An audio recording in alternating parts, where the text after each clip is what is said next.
Canada has fairly strict firearm control laws. All persons who transport a handgun must have prior permission to do so from the RCMP. This permit is called an authorization to transport. The idea behind the authorization to transport is that the RCMP can keep track of all handguns, no matter where they are.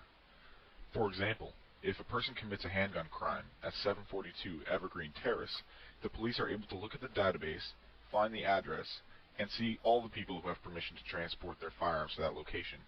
Therefore, they can track down the criminal. This morning there was a hold-up at a Toronto gas station, and so, being the concerned citizen that I am, I wanted to call the CFC and make sure that the gunman had permission from the RCMP to commit that crime at that location with that gun. Let's listen to the call. RCMP Firearms Center, bonjour, this is, how can I help you? Hi, listen, I'm calling today. I just have a couple of questions about authorization to carry and authorization to transport. Okay. Well, I guess the way it works is when you have a registered handgun, you'd call in and you tell them where you want to go and they say yes or no, right? They issue you a long-term authorization to transport to take the firearm from your home to the range and back. Okay, and sometimes like specific addresses, right? Yes. Okay. That's a different authorization to transport, but yes. Okay. So I was just wondering, like this morning, or so like anytime you transport one, you would need an ATT. Is that right? That's right.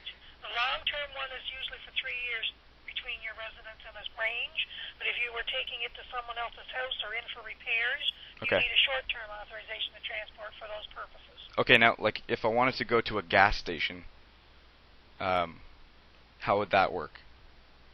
Okay, if you want to stop for gas on your way to the range, you mean? Well, like, for example, like this morning, there was a guy in Toronto, he held up a gas station with a gun, and I was just wondering, like, did he have an ATT for that? Like, how did... No, sir. You don't know. Okay. But he would have an authorization to carry, right? Because otherwise he wouldn't have it on him. Is that correct?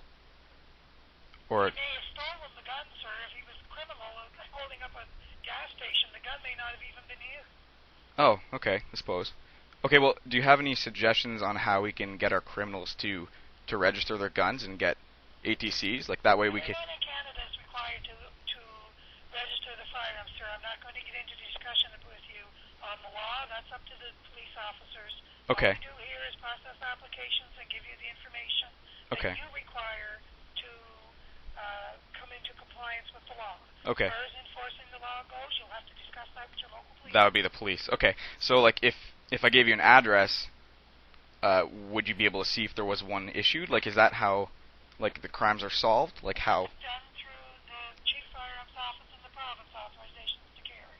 Okay. And you can't give me anything unless it's concerning you. Okay. You don't give out information on other parties. Right, that makes sense. Third parties. That makes sense. Okay, one last thing. Now, do you have any suggestions on how we can get our criminals to actually get ATTs when they want to go commit a crime? I'm not going to answer that question, sir. That, again, is law enforcement, and you would have to speak to your police department. Okay, well, I thank you for your time. You're welcome. Have a great night. Bye now. It comes as no surprise to me, a law-abiding firearm owner, that gun control simply doesn't work. In fact, countries similar to ours, such as the UK and Australia, have already implemented total bans on firearms. The result? Skyrocketing gun crime rates and more violent crimes than ever before. It just doesn't work. It is time to change Canada's outlook on firearms. Not only do they play a very important role in wildlife conservation, but sports shooting is remarkably safe. In fact, it's responsible for far fewer injuries than hockey, football, rugby, or even figure skating. Besides, when all guns are outlawed, only outlaws will have guns. And therein lies the problem with gun control. Criminals don't, never have, and frankly, never will follow the law. That's why they're criminals. The answer to the gun crime problem does not lie with the guns, but rather with the crime aspect. In fact, the answer can be found in the socio-economic conditions that surround crime. Instead of spending billions of dollars on a useless gun registry, we should be redirecting that money towards better education systems and better living conditions. Criminals do not obey the law, and writing more laws will not change that fact. It's time for all Canadians to demand that their government stop being tough on objects and start being tough on crime. Thank you.